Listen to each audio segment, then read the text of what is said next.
Atiase, your host for the Homeowner Show. This is our first day back for 2026. So, Afishapa, Happy New Year to all of you. Today, we are discussing a topic that every aspiring homeowner would be interested in: affordable housing and how government policies and private partnerships can drive affordable housing.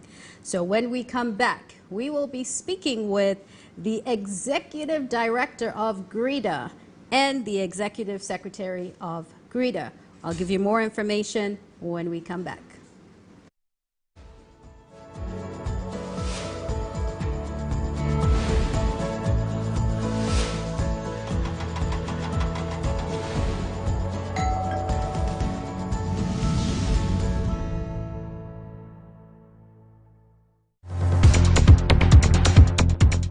More than 80% of global trade is carried by sea. Most of the products we consume daily travel through ports, making them a key link in the global supply chain. The Ghana Ports and Harbours Authority is committed to ensuring the enhancement, resilience and sustainability of port infrastructure and maritime trade. Get to know which vessel is bringing your goods, how much duty you are required to pay, and how quickly you can clear your goods from the ports of Ghana. We ask the relevant questions and elicit responses from the appropriate authorities. We interact with you via our social media platforms and put your queries across to the expert. Iron Port shows this and every Sunday live on Metro TV at 5:30 p.m. Iron Port is proudly brought to you by and powered by the Ghana Ports and Harbours Authority. Iron Port, transparency in doing business and building a nation.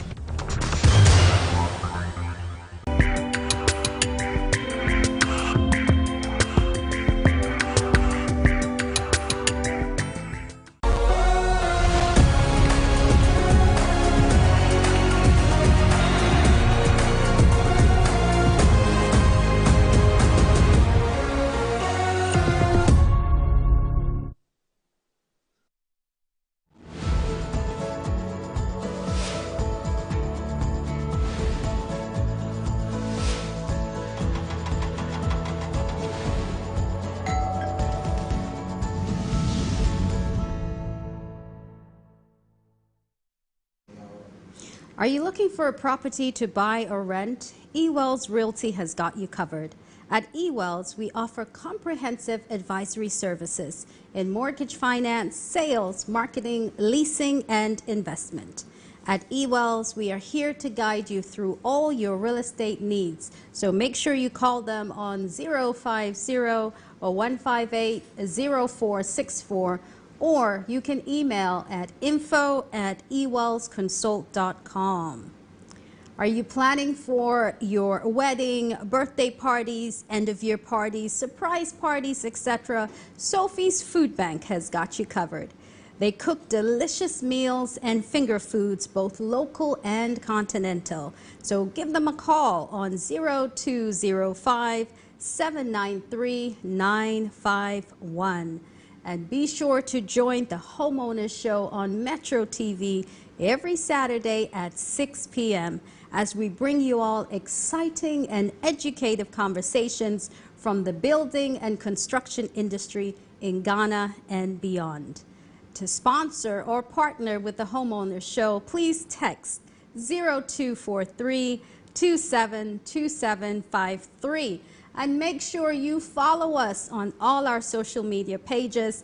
Comment, like, and share at Metro TV Ghana and Homeowners TV GH. The WhatsApp number to send in all your questions, 0243-272753. All right, welcome once again to the Homeowner Show. I'm so excited about this particular conversation. To my immediate left, we have Mr. Samuel Amegayibor, right? I got it. Okay, he is the Executive Director of GREDA. You are welcome. Thank you. And then to my far left, we have Mr. Salah Kweku Kalmoni. He is the Executive Secretary. You are welcome. Thank you very much. Great to have you both here. Already, I want to ask, what is GREDA? What does it stand for? What is GREDA about? Okay, I can start. Yes, please do. GREDA is an acronym Okay. which represents the Ghana Real Estate Developers Association.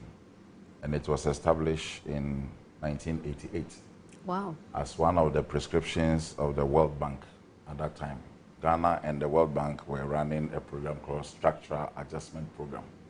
And it was one of the prescriptions that was given to us by the World Bank, that government should extricate itself from direct involvement in the supply of housing and allow the private sector to do that, so that government only becomes the facilitator of the process. And so I would want to ask whether we have lived by that arrangement since 1988. I think we did very well in the early stages when GREDA was formed. And unfortunately, due to change of government, due to some policy changes and direction, this was not followed through. And currently we find ourselves in a situation where sometimes I call it a competition between the private sector and government. Because you find government trying to build houses on their own, and then the private sector also building houses.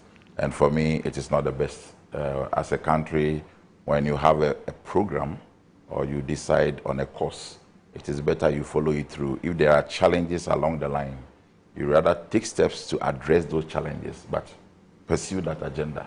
And I'm sure if we had pursued this throughout from 1988 to now, I'm sure the housing deficit would not be where it is.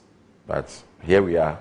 It is not lost yet. I mean, we still have an opportunity to do better. Yes, you said something interesting about government versus private enterprises building houses. So one could argue that the government steps in to build houses more like social housing where it's non-profitable, right? Whereas private enterprises are there to make a profit. So if government steps in to build houses for public servants, etc., why would that appear to be some sort of conflict with the private entities?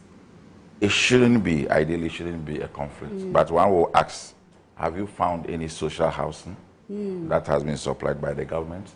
You realize that there have been rather social interventions in some of those housing projects. And some of the houses that government has churned out, go and find out what their price points are and go and find out what the private sector price points are.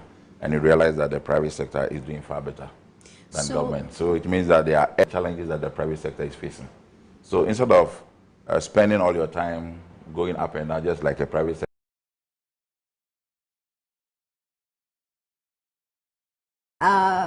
you know, who is building these houses? yeah.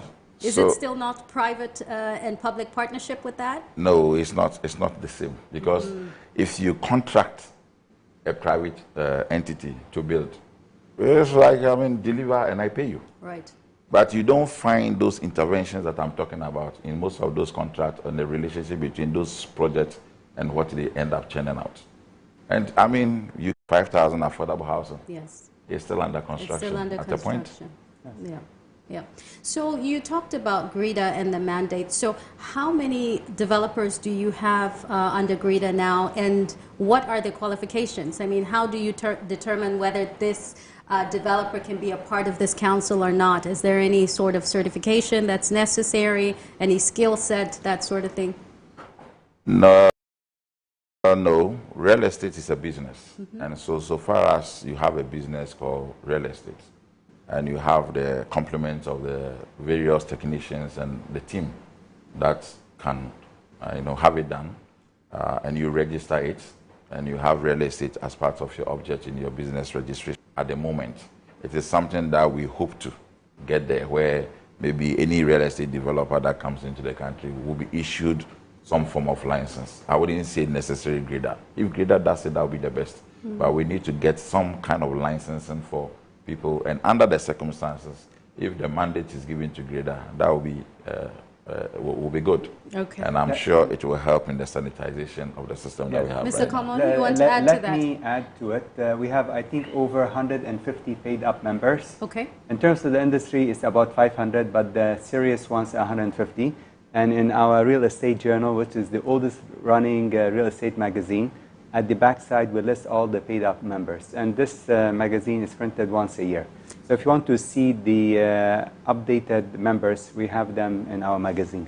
Okay, and I think that's great to see that you have members that are part of the association, right? Yes. And you are the accountable body. So if anything goes wrong with the purpose of you can the talk association, about tell us a committee, little. and one of them Yes. is the disciplinary committee. Tell us about so that. we GREDA has about 5 standing committees that Okay. assist the council to be able to deliver its mandate. And one of the committee that deals with issues like this is called Legal Complaints and Disciplinary Committee. So if you are a public, anybody who engages any of our members, and you find yourself in any form of trouble, either delivery, documentation, or any challenge you may have with any of our developers, if you make an official complaint to us, the committee have a way of dealing with it, Great. assisting the client to get at least a redress. And that has been done severally in the past. We still have a few cases on our hand we are dealing with, and we always do this. So there is accountability for those developers that are not following a certain code of ethics. Sure. It's a backup. Unlike any person who's building, at the end, there's no way to redress. Great. So, you know, if we just look back at the last 2-3 years, tell us, what has GREDA been able to achieve? What can you proudly say that these are some of our accomplishments, these are some of our milestones? Research and development and advocacy. Wonderful. Obviously, advocacy, that's what we are doing here today. But in terms of research, Our assistants now sprout on their own. We can talk about the Deaf Trackles, the Regimanuel, the Lakeside Estate, the Blue Rose. I mean, so many other names, the Imperial Homes. I mean, several. All these companies were birthed Through by GREDA. GREDA. And so we cannot underscore what GREDA has been able to bring to Ghana in terms of housing supply. Yeah, congratulations. I mean, that sounds like an incredible achievement in the last few years. Thank you. So you touched on something earlier about government and GREDA. Have there been any type of collaborations at all? Or if not, what steps are you taking towards that direction? Back to me again. that's a political question. Okay. Okay, so I'll ask you the next question.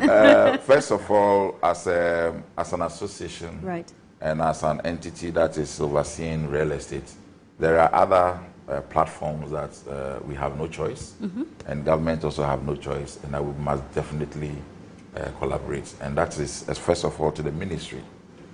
We have a perfect and very wonderful relationship with the ministry when it comes to engagement, Okay. and that has become our source of anytime GREDA has concerns, our mother ministry becomes the first point that we tailor our concerns to, and then further send it to the various other sectors or ministries.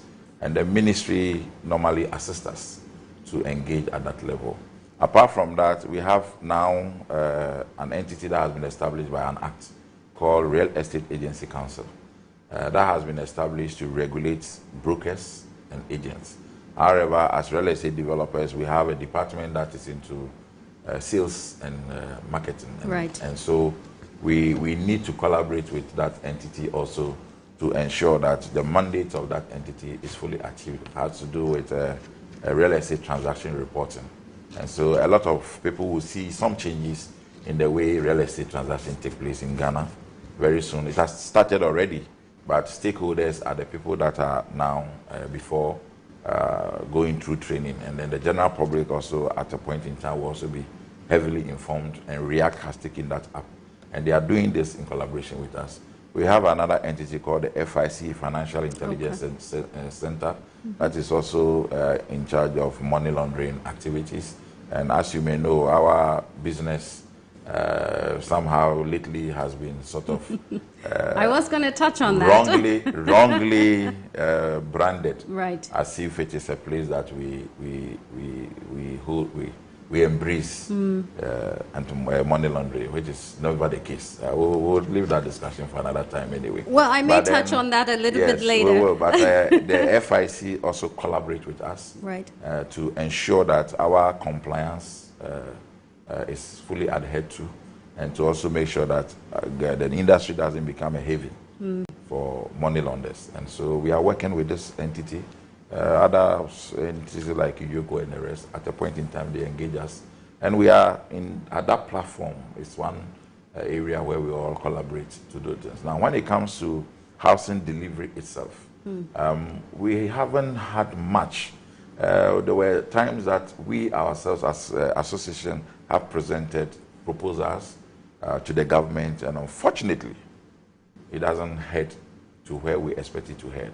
So we have always hit a brick wall. A brick wall, and so we've not been able to, except in the past where we had that wonderful tripartite between the defunct Bank for Housing and Construction and SNITS, and then HFC, and then GREDA. We're wonderfully doing some collaboration in building the earlier projects that I talked to you about, the Community 18, the 19, and then the GREDA estate itself. Those were perfect collaborations that existed in the past that somehow we have not continued to now. And so that wonderful collaboration in terms of deliberately increasing the housing stock is not really there at the moment. And so that is where I said that it seems we are in competition, because government, you find government trying to also develop housing, and then it doesn't do that arrangement with us. You understand? So we think that if the collaboration has been perfected, rather, that government, I want to do so and so housing units, I want to spread my tentacles around the country. Can GREDA assist me to do it? And then we will all come to the table and then focus on what can be done by both parties. And as I said, the interventions that would have been wonderful from the government would have been what our headaches. Where do we get funding from? Where do we get land that is not giving us problems? Where does government itself want to increase housing, locations, and where they want to? And then we look at things like a basic infrastructure. How do we do that? And I think if we had collaborated on those levels, our housing situation deficit would have reduced a bit. So with the GREDA members, are they just in Accra? Because everyone says we don't only need houses in Accra, we need houses everywhere. So are the members spread all across Ghana, or are they just concentrated in Accra? Yes, our members are actually all over Ghana. We have... name some of the areas for our we have viewers. In Kumasi, what they call no, we have about 10. In Kumasi, 10 developers at least in Kumasi. Wow. Kumasi, Takoradi. Takoradi, we have a few there, Central region. Yes. Okay. We have in the Eastern region, and then by the chunk of them are in the Greater. In fact, most of the development in Greater, their offices are in Greater, but some of them are operating in the Central region, some are operating in the Eastern region as well. So all across the 16 regions. It's just beyond the Ashanti region that we don't have. I think we have one developer in the north. Okay. But we are not sure of his pedigree yet in terms of how many significant units he's doing there. But we have one member that is operating in the north. But we are mostly. Okay, I'm sure we'll get more of that in the magazine as well to find out where they all are. So the question I have for you is, now we want to talk a little bit more about affordable housing. This is a topic that I think we have spoken about year after year in every real estate conference, etc. But I'll ask you this question, Mr. Salah, in terms of affordable housing. First of all, let's break down that definition so that our viewers have a good understanding. When we talk about house, what are we referring to? And then I would like to zone in on what is affordable, because what is affordable to me may not be affordable to you, or vice versa. So let us know what the industry standards are for a house, and then the word itself, affordable. This is a fantastic question. There are actually 3 definitions, but I'll focus on the GREDA definition. Okay. There's an academic definition which I find academically nice, but not functional. There's an IFC, which is also not functional. But I think the GREDA definition, which was part of our research, which I led about 15 years ago. So when you say affordable house, you have to define the house before you say what is affordable. So a house must have the following features. It must be self-enclosed. It means it has its own door, its own utility, its own electricity, and now we need fiber. Number 2, it must have a kitchen. The kitchen could be open. It must have a living room, and it must have at least 1 bedroom, and it must have a washroom. And it must be a minimum area of 45 square meters or more. That is a house. Now, affordable is anything between 250,000 Ghana cedis to 750,000 Ghana cedis. If you want the dollar, if you want the dollar equivalent, so it's 250,000 Ghana cedis. Okay, viewers. To 750. That's basically the equivalent, approximately $25,000 to $65,000. And this is a practical definition, because the IFC did some research about, I think, 20 years ago, and they said the median price of what a Ghanaian can afford over a 20, 30-year mortgage is $7,500 US, which is like about 80,000 Ghana cedis. And 80,000 Ghana cedis will buy you a toilet. So it's not a practical, construction has a real cost. And we are talking here about something practical, something which is doable. And as we said, this is you can do this on affordable housing. Now the next question comes: who are doing this? Because people think that we only do high-rise building in Cantonment, where the studio is about 900,000 Ghana cedis. But a lot of our members, I'll mention the top 3, which I think our customers know them. We have Blue Rose, we have Adum City, and Reboof. They are building affordable housing between 300,000 Ghana cedis to about 700,000 Ghana cedis, which is within. And they have 1 bedroom, 2 bedroom, 3 bedroom. So the industry, we are very proud of our members who do these things. So from 250,000 cedis to 700,000 Ghana cedis. 750,000. 750,000 Ghana cedis, and that's with a dollar to 10 CD rate. I mean, at this point, so it's $25,000 to $75,000. $65,000. So these 3 that you've mentioned, where are they building? Because people want affordable housing within the city center. So where are they building, and where can we find these affordable housing? You can't find an affordable house in a city center anywhere in the world. I think you just answered that question. But where are they building? These are some of the questions. It has to be in the suburbs. Yeah, so these are some of the questions we're getting from the viewers. Some of these members, as Mr. Kalmoni mentioned, are developing in the Kaswa enclave. Some are in the Tema Dowenya enclave. Okay. Also, and that is not. It's not too far. About 30, 45 minutes. Yeah. You see, I think people must also be realistic in their expectation. They sometimes do a very terrible comparison. And I live in this place. I live here, and houses are so expensive. Look, everywhere you go in the world, the real estate is segmented. Those who can afford the upper class, they go for the upper class. I was in the U.S. some time ago, and somebody took me to a 2-bedroom apartment in Manhattan, and it was being sold for $2.6 million. Yep. Yes. That's what you will get in Manhattan. You mentioned that in Ghana, and the whole brouhaha will take place. Well, people's argument is luxury in Ghana is different to luxury in the U.S. and Europe. I think in most cases, the tell way us a little bit about it's terrible, and I think they have to be fair. And even where we have look, a simple definition of a house, as Mr. Kalmoni said, is a building providing shelter with walls and roof. A typical Ghanaian come up with an engineering solution to develop a house which you can call affordable house, and use maybe some unconventional materials. The typical Ghanaian who doesn't have enough money will come to your compound, enter the building, and start knocking the wall. You hear kukuku, hey. This one you use chipboard. This one you use that. But what is a house? Are you getting the picture? Yes. So when you don't have the means to get those kind of properties, and there's an engineering solution that gives you a basic thing like the shelter, the walls, the roof, gives you the space. We must be able to accept them. But Ghanaians are not accepting. They want the same brick and block mortar, solid, on the ground, with all sometimes luxury features. And I have always said that, look, don't go for luxury features, go for functional features. And so I think with that, it's an advice to both of us, both the developers themselves, to come out with options for that. And then people are also who are looking for properties to buy should also manage their expectation. And we can work something out for everybody to be happy. I'm very sure about that.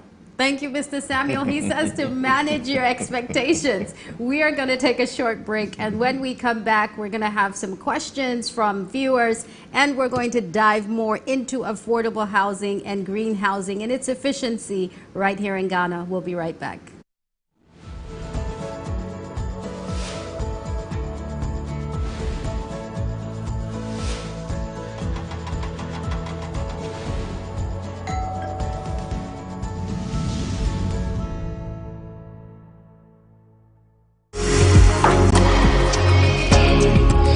From finding your dream home to building a legacy for your family, the Homeowner Show has been your trusted guide. How sure are you what you're getting is the right land? And it has to do with searches, land commission, checking social planning authority, checking everything to make sure that what you are buying is not a problem or a challenge prone transaction. The stress of even not owning a house and constantly coughing up to rent is a big issue. Join me, Hanna Atiase, and my distinguished panelists as we delve into exciting conversations. Season 3 of the Homeowner Show, every Saturday at 6 p.m., only on Metro TV. Don't just own a house, build a legacy for your family.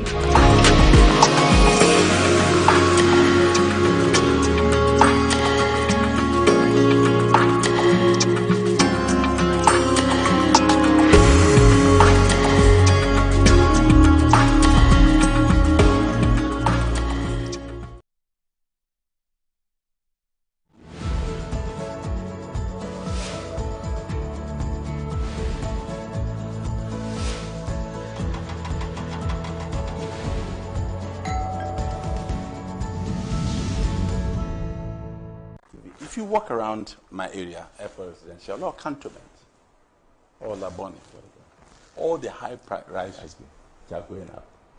I mean, everywhere in the world, developers go to bank to take loans for those developments. Some of these apartments are all empty. Do you think that if money were collected from banks would not have moved in? Because so are you saying that funded by politicians or people? I didn't say that. What I'm saying is that they are being funded through sources which are not honest. Are they questionable sources? Yes, that's what I'm saying. Interesting. That's something that we should do an investigation on. That many of these properties are empty. Go around and ask, why are apartments empty? And if you have borrowed money, if you've gone to the bank to borrow money to build, you will not be sure. You will ensure that those apartments are fully occupied. Wow. I'm just using that as an example. Correct. Of the things that go on in this country, because I've gone to banks to try and borrow money to build. It's not that easy. I don't have. The Ghanaian banks are not that well endowed. The balance sheets are not strong enough that they give you patient capital to go and develop. Okay. So where are they getting the funds from? The interest rates are just astronomical. You can hardly make it as a developer here. I'm telling you this now. As an entrepreneur, a developer, and a real estate mogul, it means that many of you are struggling to get mogul, by which you are. I'm not. As a developer, is that modest enough? Use of my words is highly exaggerated. We'll talk about your Forbes rating and all of that. So you believe that some of these developers, their source of wealth is questionable because if they build, nobody lives in it, and you see some of them with estates. And banks have not come to take them over. So anyway, that was just a joke. That's right. Because you did ask for examples. Yeah. But I think that, quite frankly, you don't have to go too far. Every day you open the newspapers or you turn on your TV, every day scandals are being unearthed. And it's not good for the image of the country. It's not good for our development. And that's when it comes back to what the issue I made about a sacred trust. Leadership is a sacred trust.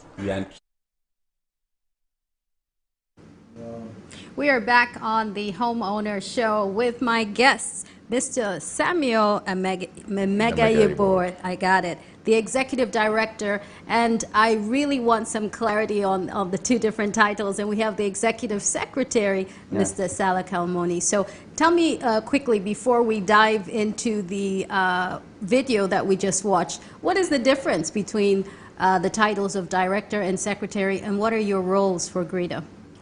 Okay, so the Executive Director is like the CEO, in charge of the association, managing the affairs and working under the Governing Council, which is the board.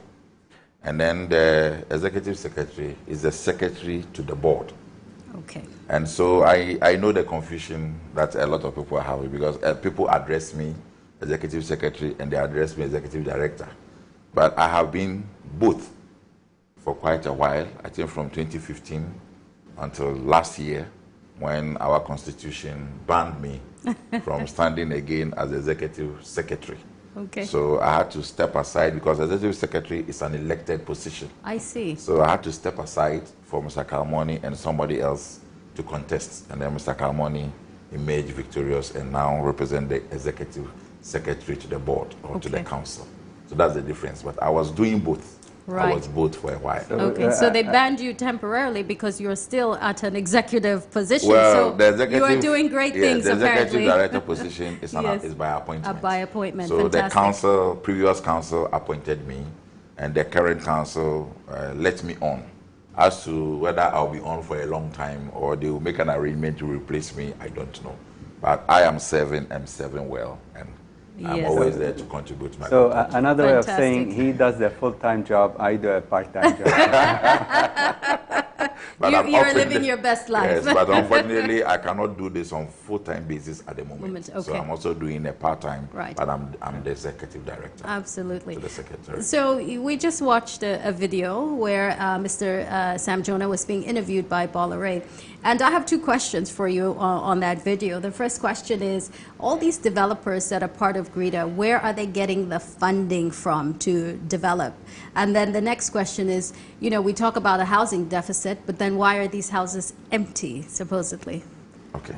First of all, when it comes to funding, there are several models that most of the developers have adopted.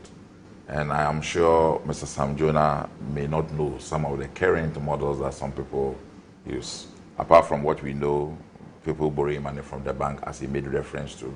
There are other models where we have a barter trade, for example, barter, where people contribute certain materials to the project that they don't have to pay physical cash. And I'll give you an example. I was approached by a company that's into cabinets and furniture and cabinets. And the company told me, look, I have stock, very huge stock of this material sitting there. I'm not able to sell. So he came to agree with me. I'm going to provide all these cabinets that you have, your kitchens, your wardrobe, your doors. I'm going to provide them for you. Give me 2-3 units out of your building, because he's not selling. And so I can finance this through that. Others come, I want to give you iron rods. I want to give you cement. I want to give you tiles. These are models that are ongoing. So you can have a project that has some of these models. Some also have off-plan sales, where because of their history and their pedigree in the system, people are willing to pre-finance the cost of buying the houses. So you design the model, you come up with a design, and you can get some of your units sold even before you start digging. And so that gives you some funds ahead of time that you may not necessarily have to go to the bank to borrow. And then we have also a lot of foreign investment these days into most of our projects, where people, rich people, individuals, people who are doing business elsewhere, but have made so much money. So their funding is what we call patient money. Their money is not in a rush to go anywhere. They feel that banking is not too attractive. So they invest it into real estate. I have $1 million, I have $2 million. Can you just use it for your projects? I have time. You get my point. So, so private investors. So many funding models that exist right now that some of our people don't know. Right. And so they see some of these projects coming up, and the presumption is that there is dirty money. I cannot contest Mr. Sam Jonah. He's a very senior citizen, and he's not the only one who has made some of this comment that GREDA didn't feel very happy about. Honorable Sam George also at a point made some statement like this, and sometimes the way the statement is made is what becomes the issue, where it is put out bluntly as if the industry is all about money laundering, and that is where we have an issue. And from the beginning of this discussion, I told you how we have effectively collaborated with FIC, which is the body that is dealing with these money laundering issues, the ministry itself, and then now we have REACT, which is mandated to regulate transactions in real estate, and sometimes the law enforcement agencies like Yoko. We have not run away from our responsibility to ensure that the industry is not a hub for real estate, money launderers. However, if there are people that people think, or there are some real cases of money launderers, why have you not reported to the law enforcement agencies to deal with? So you cannot do that when you don't have evidence and fact to support some statement that people make. And I think it is better for all of us as a country and as a nation to be wary of such certain statements that we make public. And then when we make them, we must be very, very sure of what we are saying. And if there is something that you must furnish the law enforcement to deal with, I think it is better you do that than to make some public statement. Now, Ghana is going to be reviewed. We have something we call mutual peer review. That is done across countries. And Ghana is going to be subjected to our anti-money laundering mitigating measures and compliance in this country from 25th of January up to 6th of February. And these are some of the things that the assessors are going to look at. Some statement like this will be taken by these assessors and say, you have a senior citizen of your country, a senior man who has made this categorical statement. How do you defend yourself? Like you are quizzing me here to explain to you how we do our funding. These are very serious matters. And if we don't handle them well, it will escalate. And the next thing you see is that Ghana as a country has been blacklisted on the financial market. You will be sitting in this country, any business that you do, you have a proposal to get funding from outside because of some of the statements and some of the things that we make that we don't have proof to support, goes to some of these monitoring agencies, and it goes a long way to affect our chances of penetrating the international market for funding sources for our business in Ghana. So whilst you think you are saying this against the real estate, the effect is not going to be on real estate alone. It's widespread. If your country is blacklisted or it is grey listed, they don't say that you are going to borrow corn, money to come and plant corn, so you are safe. The whole country becomes a risk. Apart from the industry becoming the heavier, to be risked, the whole country also becomes risk. And when we are blacklisted, you are not blacklisted for money real estate money laundering. You are blacklisted as a nation. As a nation. And so let us be careful of some of these things that we say. And I think it is important for all of us to play to the gallery. Let's say positive things about our industry. Let's say all the good things. And if there are issues that need to be addressed by security agencies and we have information, let us be more responsible and send some of this information to those responsible agencies so that they take it up. And then we stop the speculation. I think speculation doesn't help. Thank you very much. Thank you very much. Related to this issue, our accountants and all they come to attend seminars. And I think this coming Tuesday, the CEOs are invited to be aware about this issue. Which, as about the Mr. money Sami laundering said, issue? No, yes, the peer review. The peer review. We believe, yes, this is happening, but this is, they have put it out of context. A lot of people who are buying our affordable housing and things like that, I don't think they're have anything. They have saved 10, 20 years of their life saving to own a house in Ghana, and we should respect those people. Thank you. And so the other question is, people will then argue, why are these houses empty? And the houses that are empty, are they the affordable housing or are they the high-end homes? And that is where they relate money laundering to, is high-end homes, not affordable homes. So where are these houses empty, and why do you think, maybe from your research and development division, do you think that they're empty? Okay, so as for people developing properties that have become empty. There may be so many factors to it. Before the COVID and after COVID, there has been a lot of changes in our operations. Some multinationals that were having heavy presence in the country have sort of reviewed their modus of operandi, and so they don't have the large staff in the country anymore. People may also have misconception about the business and have developed project models that have not been very well marketable to the community, to wherever they develop them. And so it has affected their sales. I also told you that some people have funding that are patient. I explained that to you. Yes. That for the fact that they want to go and put this money in the bank, that will give them some little interest at the end of whatever, they feel that it is better to put them into real estate, because if you check, most Ghanaian properties don't become less valuable after years. They rather appreciate in value. And so they have decided that, look, instead of stashing so much money in the bank, I want to put it into real estate. And they have a marketing or sale arrangement that they expect that things will pick up. You get my point. And so we cannot, because a few houses have become empty, then suddenly it is because people have money launders money and they are putting them in property. It may be true, but the point is that if it is true, who are they? And if you have information about somebody doing that, what have you done to it? What have you done with that information?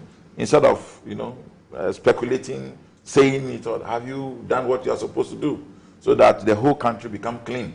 Because there are so many genuine real estate developers in the country who are equally suffering because of, so-called competition with some dirty influence. And so everybody is worried. I cannot sit here and know my colleague is heavily involved in money laundering. He doesn't have any thinking to do, that a bank will write to him the next day that your interest rate is due to pay, your interest rate is overdue. You will be running to the bank, and you have shivers all over you because the bank is on your neck. And so if I know a senior colleague or somebody who is into it, I'll be worried, and I'll be interested in reporting that senior person to the law enforcement agency to clean us from this trouble. Because we cannot all go to the same market. When I am selling my house as so and a chunk of the profit goes to a bank, and somebody is just sitting there building with dirty money, making so much money, and you think I should be happy to look at that person going, for me, I'll report to that person. And so as a country and as business colleagues, we must all be interested in having a well-sanitized industry. And especially when we are being peer reviewed from 25th of this month to February, we must all put our hands on deck to make sure that Ghana doesn't become grey listed or blacklisted, because the consequences of that is very much bigger than speculations. Absolutely. So I'm going to go to viewers in a little bit and get all your questions that are coming in. But quickly, we've heard about tax increase. How does that affect, I'll ask you, Mr. Salah, the housing industry? And, out of the 150 developers you have part of the association, you've named about 3 that are in, doing affordable housing. Why do you think it is that, on the whole, housing is not affordable? Is it because of the tax increase, or what is it in your opinion, or based on your research? Yes, actually we were very surprised that when the government moved the 1%, the COVID, they did 20% on housing.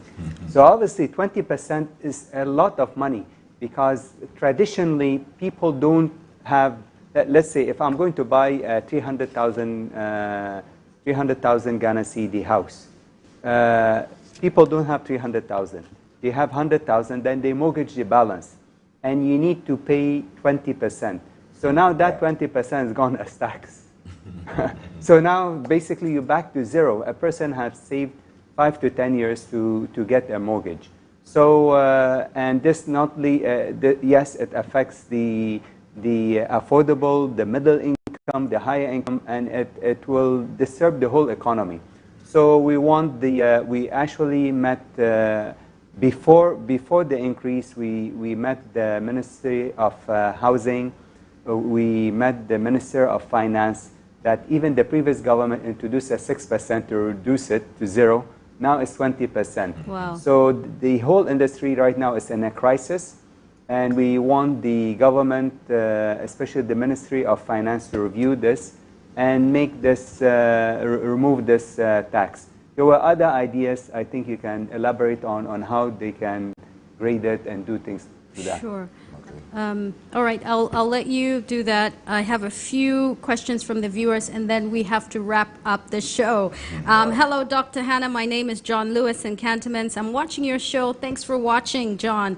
And thanks for analyzing the Sam Jonah comment on the show. I'm into real estate, and my friends think I'm into dubious business.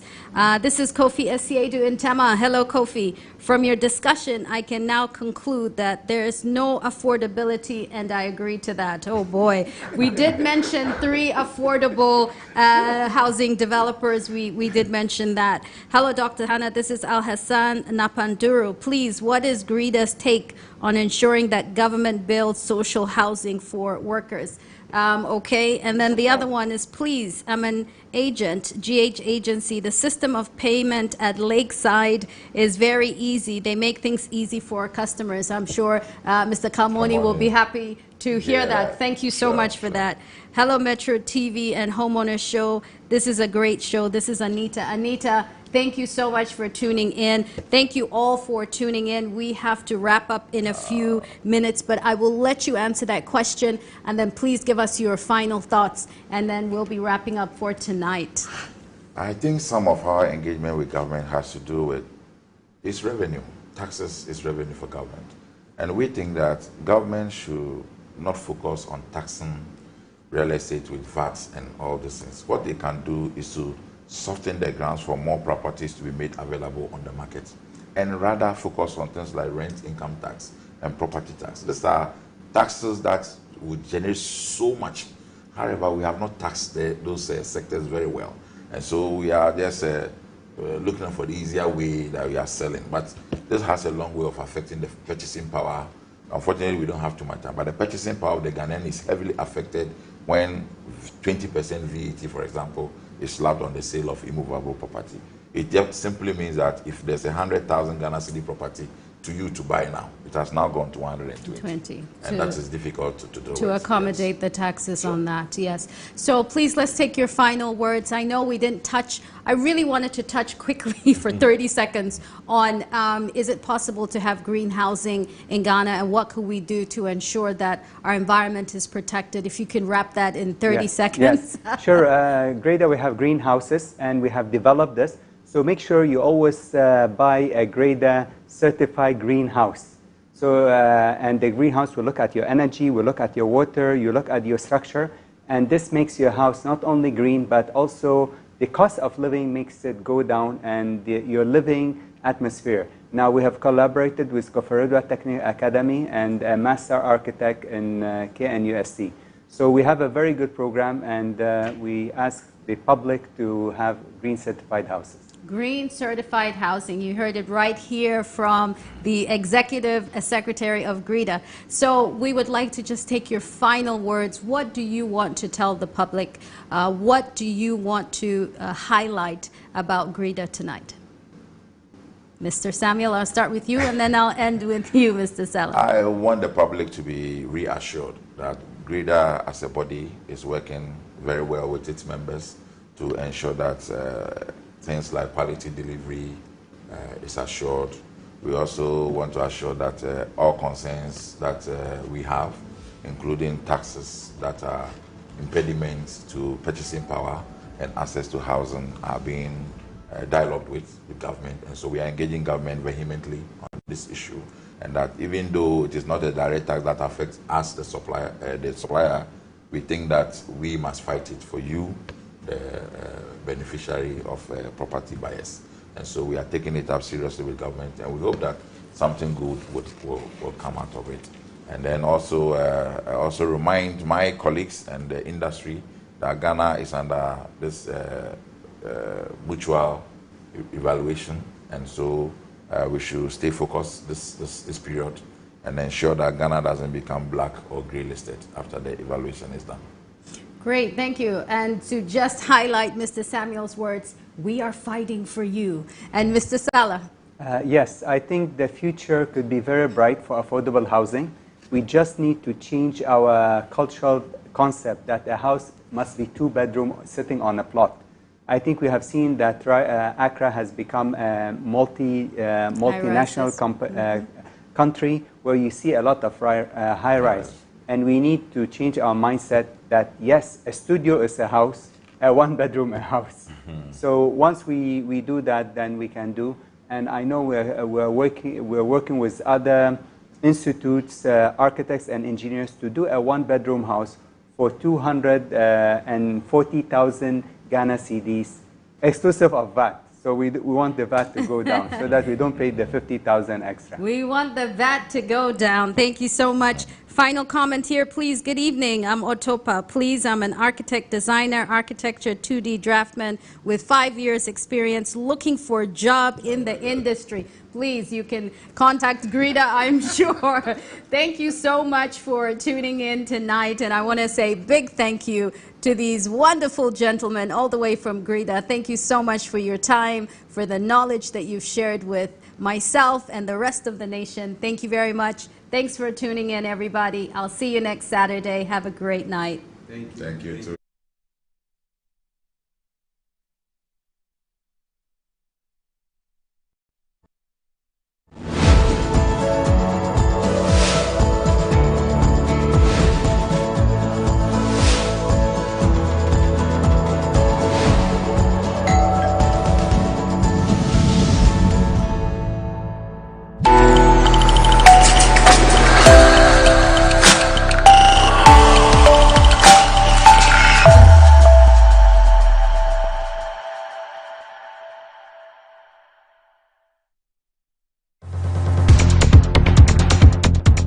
More than 80% of global trade is carried by sea. Most of the products we consume daily travel through ports, making them a key link in the global supply chain.